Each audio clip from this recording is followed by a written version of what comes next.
அன்பு நேயர்களுக்கு கனிவான வணக்கம். இந்தியாவின் அடுத்த பிரதமர் திரு நரேந்திர மோடி அவர்கள் என்டிஏ கூட்டணியே ஆட்சியை கைப்பற்றும். 18வது மக்களவைத் தேர்தலானது இந்தியா முழுவதும் 7 கட்டங்களாக நடைபெற உள்ளது. தமிழகத்தில் ஏப்ரல் மாதம் 19ஆம் தேதி ஒரே கட்டமாக நடைபெற உள்ளது. இந்தியா முழுவதும் என்டிஏ என்ற கூட்டணி வலிமையான கூட்டணியாக கூறப்படுகிறது. குறிப்பாக பாரதிய ஜனதா கட்சியின் தலைமையில் இக்கூட்டணியானது ஒருங்கிணைக்கப்பட்டுள்ளது.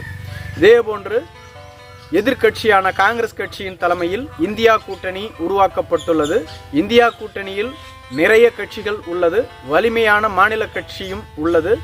இருப்பினும் காங்கிரஸ் கூட்டணியால் அதிக இடங்களை இத்தேர்தலில் கைப்பற்ற முடியாது என்று பல ஊடகங்களினுடைய கருத்து கணிப்புகள் தெரிவித்து வருகிறது. சமீபத்தில் டைம்ஸ் நவ் என்ற ஊடகமானது கருத்து கணிப்பை வெளியிட்டது. அதில் பிரதமர் நரேந்திர மோடி அவர்கள் 3வது முறையாக இந்தியாவின் பிரதமராக ஆட்சி அமைப்பார் என்றும் காங்கிரஸ் கட்சி இந்த முறையும் ஆட்சி அமைக்க முடியாது என்றும் கூறியுள்ளது.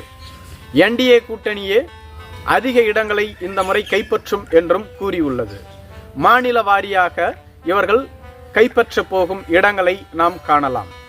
மாநிலம் வாரியாக பாரதிய ஜனதா கட்சி வெற்றி பெறப்போகும் தொகுதிகள்: ஜம்மு காஷ்மீர் மொத்தம் 4 தொகுதிகள்.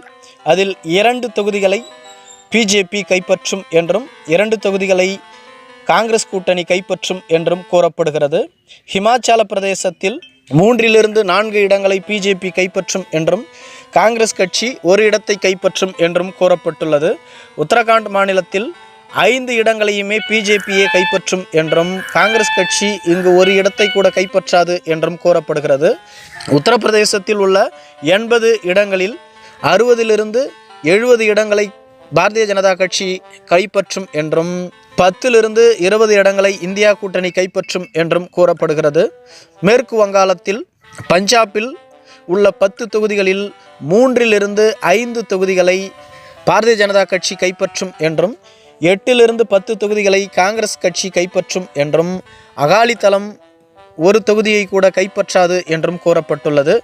மேற்கு வங்காளத்தில் 20லிருந்து 24 தொகுதிகளை பாரதிய ஜனதா கட்சி கைப்பற்றும் என்றும் 2 தொகுதிகள் வரையில் காங்கிரஸ் கட்சி கைப்பற்றும் என்றும் திரிணாமுல் காங்கிரஸ் கட்சி 17லிருந்து 21 இடங்களையும் கம்யூனிஸ்ட் கட்சி 6 இடங்களை கைப்பற்றும் என்றும் கூறப்பட்டுள்ளது.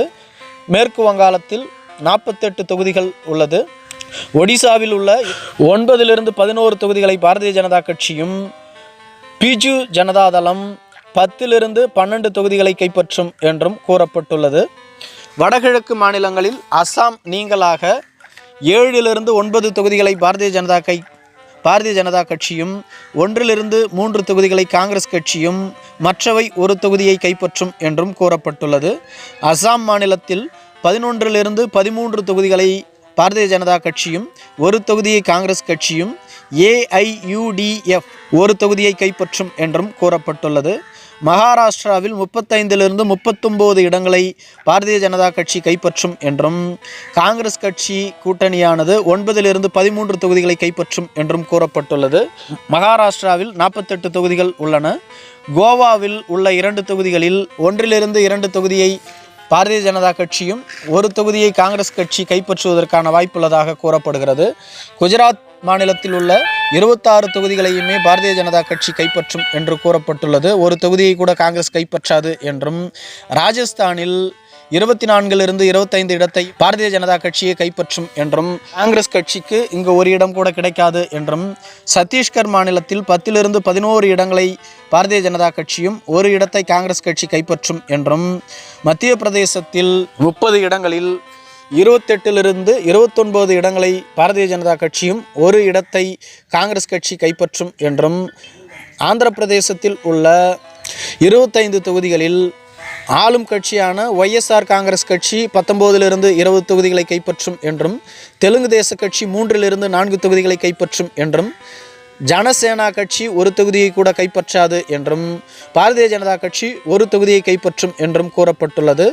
தெலுங்கானாவில் உள்ள 17 தொகுதிகளில் பாரதிய ஜனதா கட்சி 4லிருந்து 6 தொகுதிகளை கைப்பற்றும் என்றும் காங்கிரஸ் கட்சி 8லிருந்து 10 தொகுதிகளை கைப்பற்றும் என்றும் எதிர்க்கட்சியான பிஆர்எஸ் கட்சி 1 3 தொகுதிகளை கைப்பற்றும் என்றும் ஒவைசி கட்சி 2 தொகுதிகளை கைப்பற்றும் என்றும் கூறப்பட்டுள்ளது. கேரளாவில் உள்ள 20 தொகுதிகளில் பாரதிய ஜனதா கட்சி 1 தொகுதியை கைப்பற்றும் என்றும் காங்கிரஸ் கட்சி 8 10 தொகுதிகளை கைப்பற்றும் என்றும் கம்யூனிஸ்ட் கட்சி 6 8 தொகுதிகளை கைப்பற்றும் என்றும் IUML 1 3 தொகுதிகளை கைப்பற்றும் என்றும் கூறப்பட்டுள்ளது. கர்நாடகாவில் உள்ள 28 தொகுதிகளில் பாரதிய ஜனதா கட்சி 22 24 தொகுதிகளை கைப்பற்றும் என்றும் காங்கிரஸ் கட்சி 3 5 தொகுதிகள் வரை கைப்பற்றும் என்றும் மதசார்பற்ற ஜனதாதளம் 2 தொகுதிகள் வரையில் கைப்பற்றலாம் என்றும் கூறப்பட்டுள்ளது. தமிழகத்தில் பாரதிய ஜனதா கட்சி 2 6 இடங்களை கைப்பற்றும் என்றும் அதிமுக 1 3 இடங்களை கைப்பற்றும் என்றும் காங்கிரஸ் அணியில் உள்ள திமுக 31 33 இடங்களை கைப்பற்றும் என்றும் மற்றவை 2 இடங்களை கைப்பற்றும் என்றும் கூறப்பட்டுள்ளது. தற்பொழுது நாம் பார்த்த வரையிலும் பாரதிய ஜனதா கட்சிக்கு வட இந்தியாவில் அதிகப்படியான செல்வாக்கு உள்ளது. வட இந்தியாவில் பல மாநிலங்களில் 90% மேற்பட்ட தொகுதிகளை NDA கூட்டணி கைப்பற்றுகிறது. NDA கூட்டணியில் உள்ள மிகப்பெரிய கட்சி பாரதிய ஜனதா கட்சி தான். குறிப்பாக உத்தரப்பிரதேசம், பீகார், மத்திய பிரதேசம், ராஜஸ்தான், குஜராத் போன்ற இடங்களில் அதிகப்படியான இடங்களை கைப்பற்றுகிறது. பாரதிய ஜனதா கட்சிக்கு தென்னிந்தியாவில் மட்டுமே குறைவான இடங்கள் கிடைத்துள்ளது. குறிப்பாக தமிழகம், கேரளாவில் பாரதிய ஜனதா கட்சிக்கு சொல்லிக்கொள்ளும் அளவிற்கு இடம் இல்லை. கருத்து கணிப்பின் அடிப்படையில் தமிழகத்தில் 2 6 இடங்களை பெறலாம் என்றும் கேரளாவில் 1 இடத்தை பெறலாம் என்றும் கூறப்பட்டுள்ளது. கர்நாடகாவில் மட்டுமே 22 24 இடங்களை கைப்பற்ற முடியும் என்றும் கருத்து கணிப்பு தெரிவிக்கிறது. இவற்றை பார்க்கும் பொழுது பாரதிய ஜனதா கட்சியினுடைய செல்வாக்கு என்பது வட இந்தியாவில் மட்டுமே கணிசமாக உள்ளது. வட இந்தியாவை நம்பிதான் பாரதிய ஜனதா கட்சி ஆட்சி அமைக்க முடியும் என்ற நிலையே மீண்டும் நிரூபணம் ஆகியுள்ளது. தமிழகத்தில் இந்த முறை பாரதிய ஜனதா கட்சி 1 இடத்தை கைப்பற்றினால் கூட அது அவர்களுக்கு பெரிய வெற்றியாகத்தான் இருக்கும். தமிழகத்தில் 2 6 இடம் என குறிப்பிட்டிருந்தாலும் கூட பாரதிய ஜனதா கட்சி வெற்றி பெறுவது என்பது குதிரை கொம்பாகத்தான் உள்ளது. நன்றி.